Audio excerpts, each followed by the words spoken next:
ఆస్తి పంచివ్వకపోతే నా చావుకి నువ్వే కారణమని ఒక సూసైడ్ నోట్ రాసి ఒకటి సీఎంకి, ఒకటి పోలీస్ కమిషనర్కి, ఇంకొకటి హైకోర్టు జడ్జికి పోస్ట్ చేసి మరీ చస్తా. అహల్య, అరవకు. నేను చస్తే పీడ విరగడైపోతుందని సంతోషిద్దాం అనుకుంటున్నావేమో. చేతకాని దానిలో నేను ఒక్కదాన్ని చావను, అందరినీ చంపి అప్పుడు చేస్తాను. అహల్య, నీకు ఆస్తి పంచివ్వాలి అంతే కదా? అలాగే పంచిస్తాను. కానీ దయచేసి ఈ కుటుంబాన్ని విడదీయాలని మాత్రం ప్రయత్నించకో. అది నా రిక్వెస్ట్. అన్నయ్య, ఆస్తి పంపకాలంటే మన మధ్య అంతరాలు పెరిగి అడ్డుగోడలు కట్టటమేనన్నయ్య. ఆస్తి పంపకం నాకేమాత్రం ఇష్టం లేదు. నువ్వు రాసిస్తానన్నా నేను ఒప్పుకోను, తీసుకోను.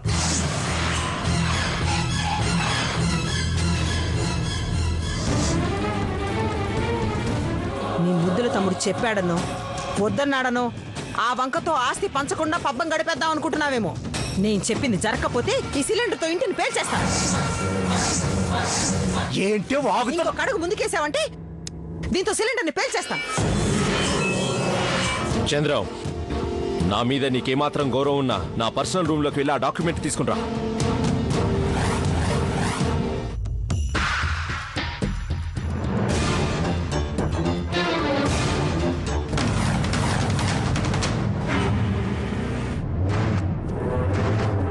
ఏం జరుగుతోంది?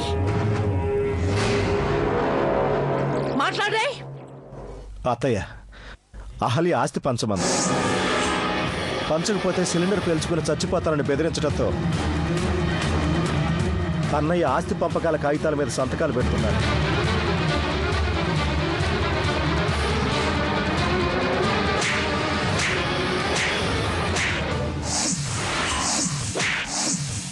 అత్తయ్య,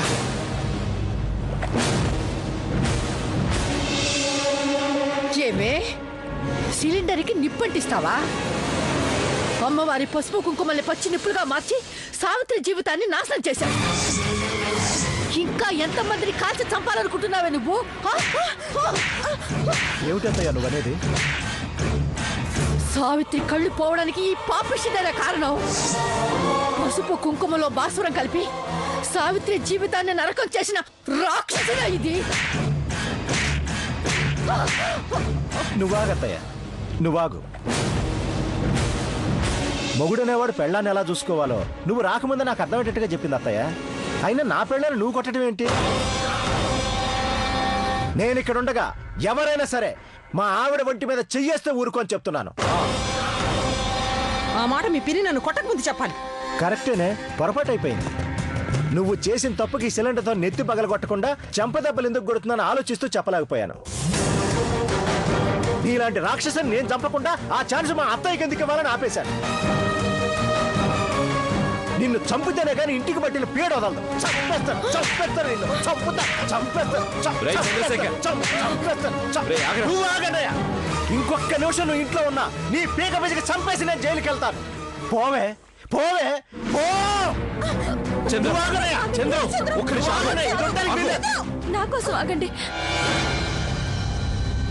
బావగారు. జరిగిందేదో జరిగిపోయింది. అక్కను క్షమించండి బావగారు. నీకేం తెలియదు, నువ్వు ఊరుకోమ్మా. ఇంకా తప్పులనేవి అందరూ చేస్తారు. తప్పులనేవి అందరూ చేస్తారు. కొన్ని తప్పుల్ని క్షమించడం మానవత్వం అనిపించుకుంటుంది. అలాంటి క్షమించే గుణం లేకపోతే మనం కూడా తప్పు చేసినట్టు అవుతుంది బావగారు. కోపంతో అక్కని పంపించాలనుకుంటున్నారే తప్ప ఈ ఇంటి ఆడపడుచు గడప దాటితే మన ఇంటి పరువు పోతుందని మీరు ఆలోచించలేకపోతున్నారు. చూడవే, నువ్వు తన చూపు పోగొట్టినా నీ జీవితం బాగుండాలని కోరుకుంటుంది సావిత్రి. మా అన్నయ్య నీ స్వార్థాన్ని, నీ అహంకారాన్ని, నీ ఆవేశాన్ని మన్నించి నిన్ను సపోర్ట్ చేస్తూ మాట్లాడుతున్నాడు. ఇంత మంచి వాళ్లకు ద్రోహం తలపెడితే నిన్న దేవుడు కూడా క్షమించడే.